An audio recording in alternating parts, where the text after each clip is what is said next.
Okay, so here we are. We're at the very source of the toxic spill. You'll see surrounding us the highways, the transport system, the great cathedral. Down below us is the very source of the toxic hotspot. And I'm looking here, and it's been abandoned. The highway cuts it off on one place. The sewers come into it from the apartments above it on its embankment. And it was to this river, this source, this gateway, that the activist indigenous women, water walkers, protectors, healers, they came here and they walked along Coots Paradise and the footprints of their ancestors. And they came to a place around it's on the waterfront on the other side, and they found debris and tampons, and they identified them, and they told the city, and they didn't feel that much action had been done. And that was in 2015, the time the leaks started. What is moral? We listen to our stewards, we take care of our waters, and become complicit in the restoration of these marshes and not their degradation.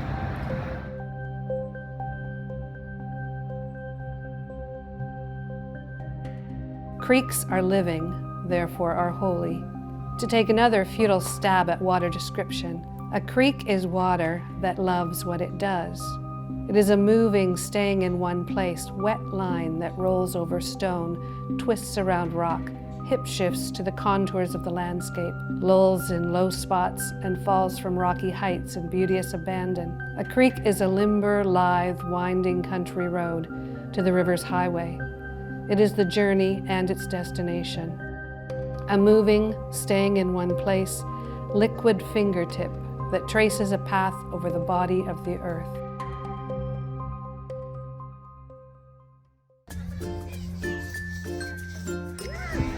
So here we are at the Westfield Hardware in the Westfield Village. And we've got a lovely lady serving us maple syrup. All the children are coming. The maple syrup, they've tapped 50 trees this year. By temperature, 104 degrees. That means it's ready. And it's pretty amazing around here just to see all the people and maple syrup go Canada. There's so much more to see too.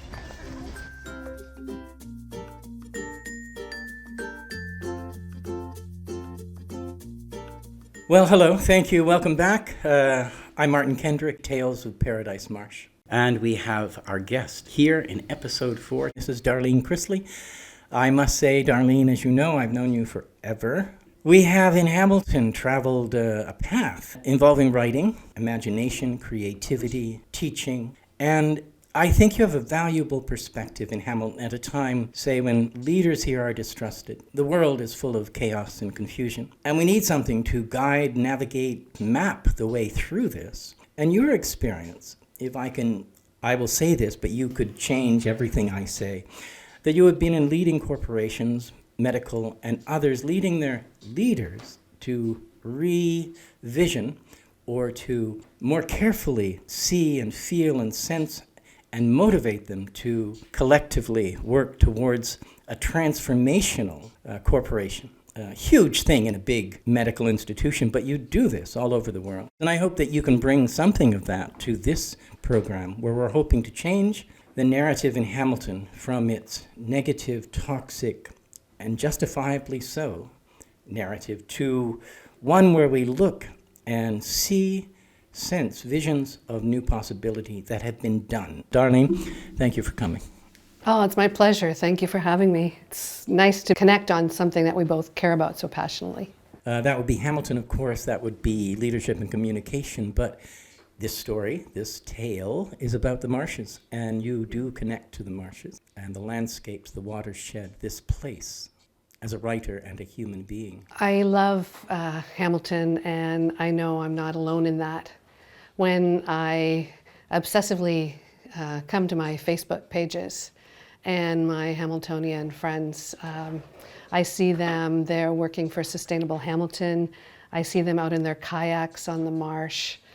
I see them down at the Royal Botanical Gardens. When you were giving the introduction, you were talking about changing the unchangeable. What I'm really aware of these days is how much I'm feeling hope for change in ways that I maybe never did before. Actually, I'm feeling that too. I wonder why. Well, what is the difference in this last year with all of these many people coming forward in different communities? in sustainable communities, stream communities, watershed communities, environment communities, resource inclusion, diversity, all of these areas of community seemingly disturbed by council's response, the tone-deaf, unusual response to imaginative, compassionate solutions to what bedevils the city. So what seems unchangeable, and yet I too feel, like many in this city, that right now, at this moment, unusually, there is a surging of hope. So how can you nail that down a tiny bit for me? I've never understood Hamilton politics, really. Me either. I understand the various interests behind the scenes that none of us see, and I don't really understand how that operates. What I do know, though, is when the people do come together in common cause and persistence, the leaders shift. And it would be nice if we had vision that came the other way, really vision for the land and for what it is inherently and the value of that and what it might be, and more imagination and creativity in the visioning of that, as opposed to wanting to, go after some big savior or something. But regardless of that, I do think that when the people move, the people listen, and we saw that just recently with the sustainability boundary. And I think people wouldn't have believed that they could make a shift, that they could make a difference. And they did. I'm interested in the conversations going on with leadership about the Hamilton Conservation Authority. All across the way, there's huge public involvement in the dialogue, and I think that has to do something. And getting from that entrenchedness into something that's alive and moving and forming, I think is exciting. By entrenchedness, you mean that the entrenched implacability of the situation, say, over the last years, seems to be shifting ground, and now those leaders, those inspired by stopping sprawl and are acting. It's a beautiful thing to see that actual change happened. Like my heart went leaping into no way, and to hear. So not again shifting away from those councillors and into the community you're speaking of that are taking leadership themselves, bringing others into collective process to change small aspects. A Garner Marsh, a Spencer Creek, a toxic space in the environment, the watershed that we can all see, and add possibility of new narrative to that space. And I'd say something else about the politics of that is we have some very keen and passionate younger and newer councillors, and I shouldn't even say it by age, but people on the council who also very much want to see this change, but they are unable to change the internal workings unless they have significant community support and will behind them to do that. And so I'm seeing that alignment too in a way that makes me hopeful. Maybe naive, but hopeful. I don't think naive. I don't think it's naive either. I wonder if they too are feeling the moment, or if they've just decided to step up because too much is at stake. We can't any longer be in denial about anything that's happening in Hamilton, in the watershed, in the world at large, and in fact we must take the practices worldwide that are reshaping communities in ways that are hard to see, who are in the same situation as us, bedeviled by water overflows, bedeviled by industry, but enchanted by possibilities. So I want to just introduce what I mean by that. So for instance, look at biomimicry. If you imagine John Todd and look at how he deals with waste from human systems and its water. We are discovering the principles of ecological design. He uses bacteria from natural marshes or riverways that he's working in, puts those materials in glass, allows the water, allows the water, which is polluted toxically with many different chemicals and upstream sources, using sunlight and water and bacteria from the natural area, and over the course of 8 days, over 7 of these giant tanks of water and bacteria and fungi and plants comes this botanical forest, a garden. Fish are born. The water is even drinkable, like 100%. But gray water is often its use, so it doesn't ever get wasted. It moves back into a cyclic system, replenishing that water to start again, etc. So if we can use natural environments, natural species, fungi, bacteria, use them in wise ways that have been used, say, by John Todd and by others like Jane Baines, who work with biomimicry, looking at the natural world, saying its evolution, its million-year evolution to produce extraordinary examples of resilience, of reproduction, of beauty in their form. One of the things that I love about you, Martin, is your passion and how you can just fall into the flow of it and be right part of the thing that you're speaking that almost comes to life around you as a storyteller for how you tell that. When you were talking about biomimicry, I was thinking about innovation. Yes. And how quickly innovation is happening. Like, look at what happened with the worldwide pandemic, which is as large a challenge as the world has faced. I see what's happening in technology with everything from fintech to payment systems to all of that kind of stuff. It's huge transformations that are happening around the world with innovations and new ways of thinking. And new technology facilitates it, but it's really a whole mind shift from old ways and thinking and old systems. And it's like any system, when it becomes old and it breaks down and it becomes fragile and it becomes not as reliable. Just trying to replicate that isn't as helpful. If we can have the discipline of really stepping back and saying, okay, not how do we just repair or expand, but where are we now? In terms of what's possible, in terms of what stories there are, what technology, what innovation, what interesting things are happening, and how can we transform to the same level that things are happening at every other aspect in society in the way that we deal with that intermingling of our built and natural environments and our relationship with those environments.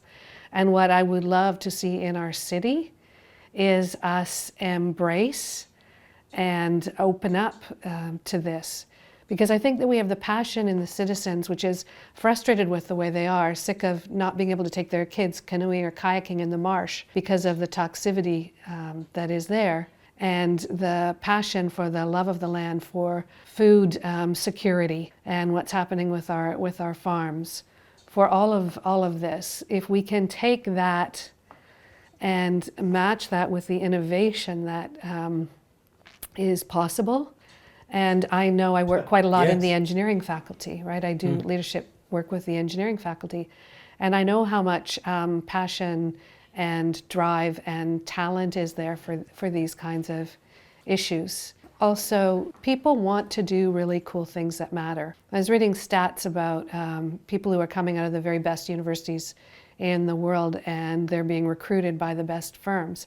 And they're turning down some of the firms with the highest money because they want a sense of fulfillment, they want a sense of contribution, they want to be part of something larger than themselves. And so I think that there are people want to be up to something that's interesting, that's life-changing, that can make a contribution that they can be proud to tell their kids about.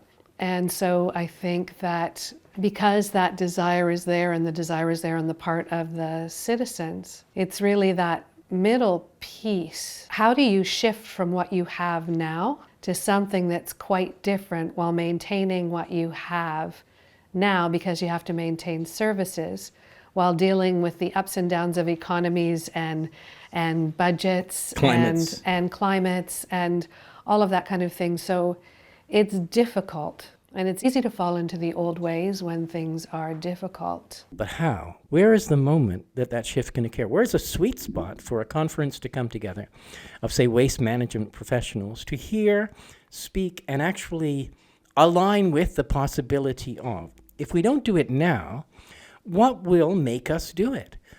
How will we get the courage to take these steps to change when they are so absolutely necessary? Every establishment looks like it's going to last forever, and it's strong and solid and permanent until it isn't. And often you don't see the cracks until you see the crumbling away. So I think that we need to not be too overawed by the edifice. Like a Berlin Wall thing. Exactly.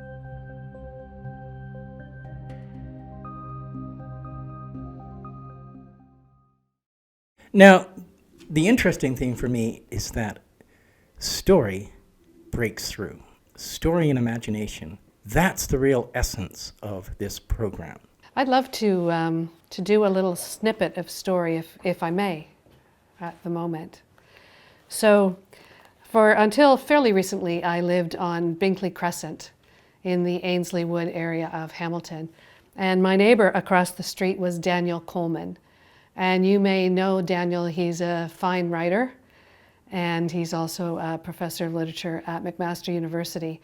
And one of the books that I think is wonderful for our conversation is his book, Yard Work, a biography of an urban place. So this is the book.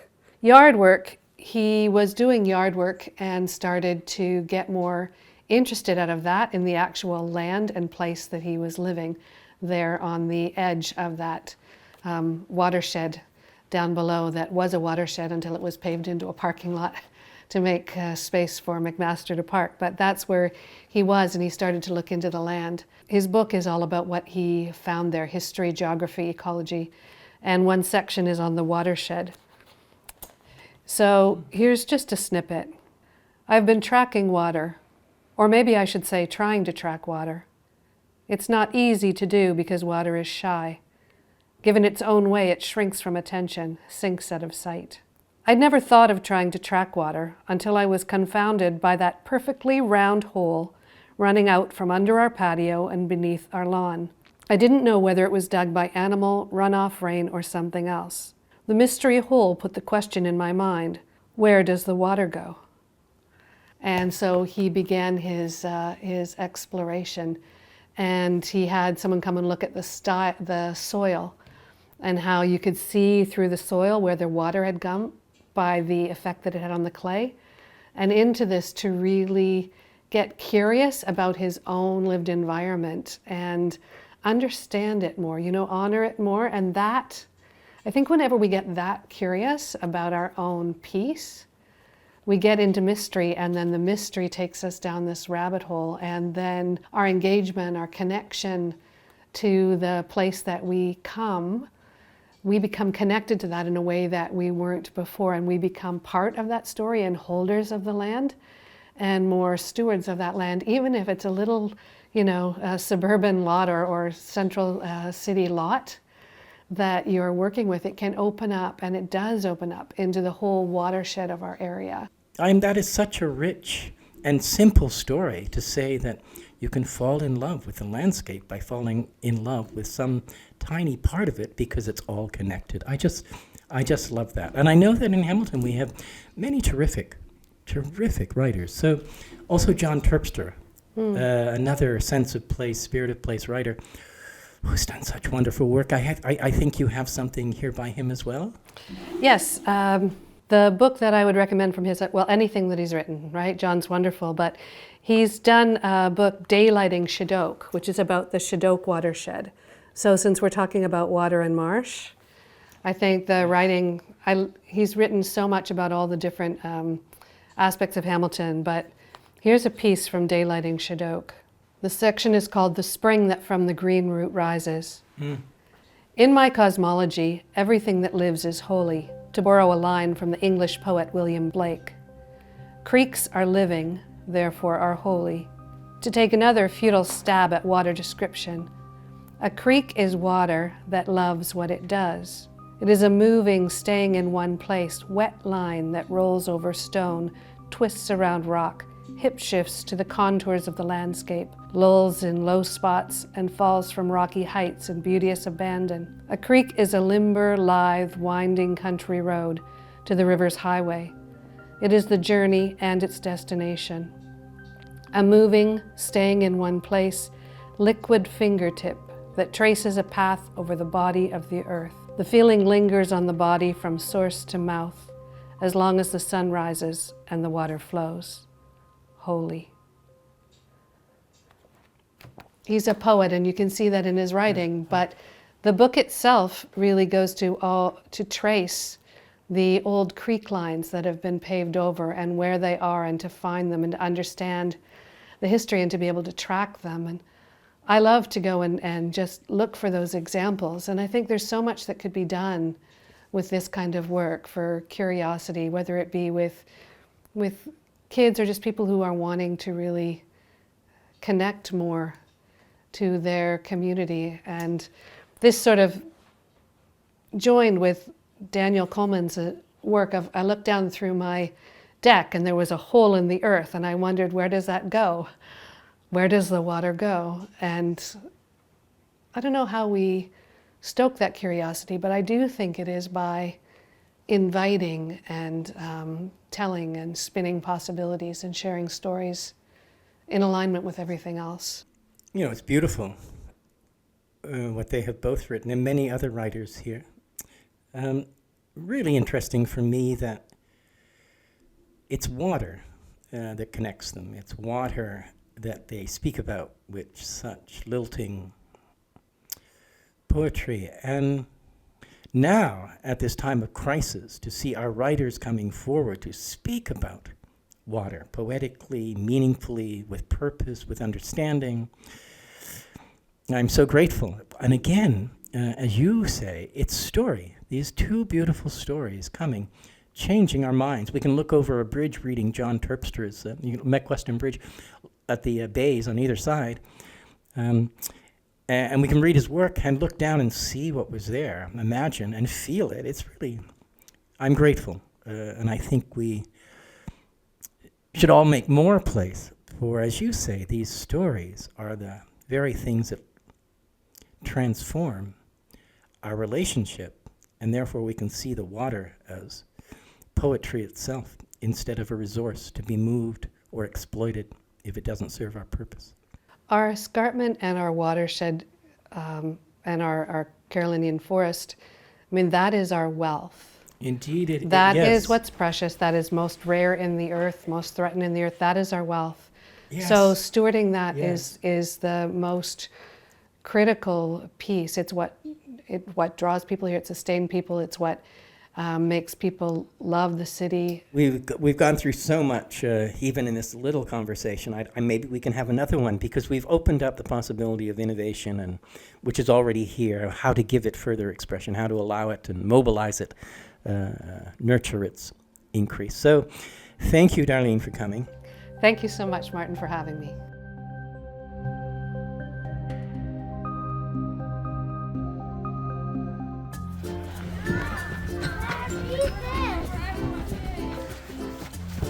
Did you like the maple syrup? Yeah. What did it taste like? Vanilla? Vanilla? Yeah, you know what? It's kind of like vanilla, isn't it? That's good. Good thinking. Actually, that's a good comparison. Almost down to 4 meters since the open. Wow. Wow.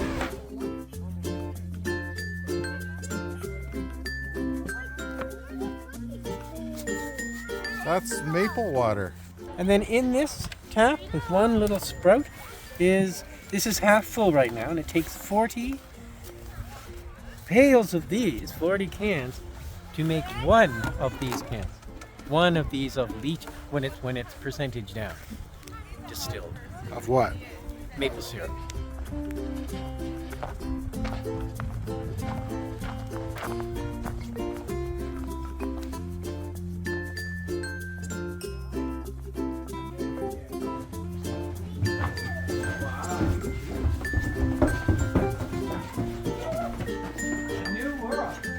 Here we are in the heart of the village. Right here is the sugar shack. This is the road to where it all happens. They'll be tapping, they'll be offering examples. We'll see along the way all of the trees that have been tapped, and they say there are many more trees, like 50 or 60, that have been tapped this year. So this is going to be interesting. Been going on for, what, 100 years, 200 years? Which one do you like?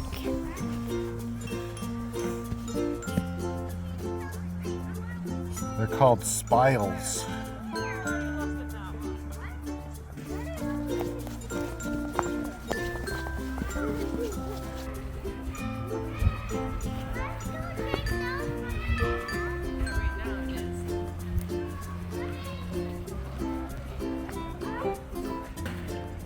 So As you can see, here is the actual sugar shack that they're making the sugar in. They got some pretty, really good people in there telling us what they're doing.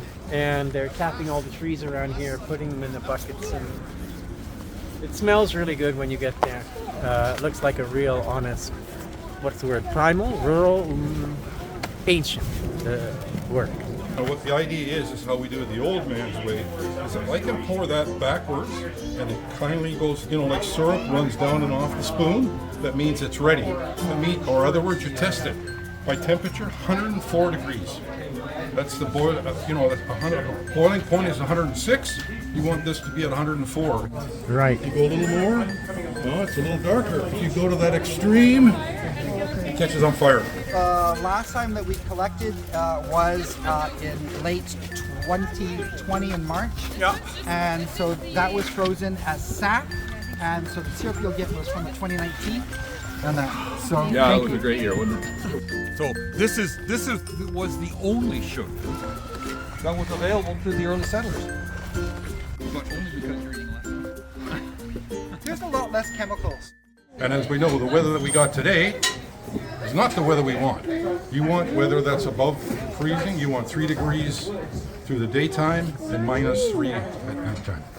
Because what happens is the way it works is the sap that's in the tree starts to flow down, and you actually want that sap to flow back towards the top of the tree. So what happens is at night it freezes, and then in the morning it warms up that side of the tree, and we always tap the south side of the maple tree. How do we tell that? 90% of moss grows on the north side of a maple tree.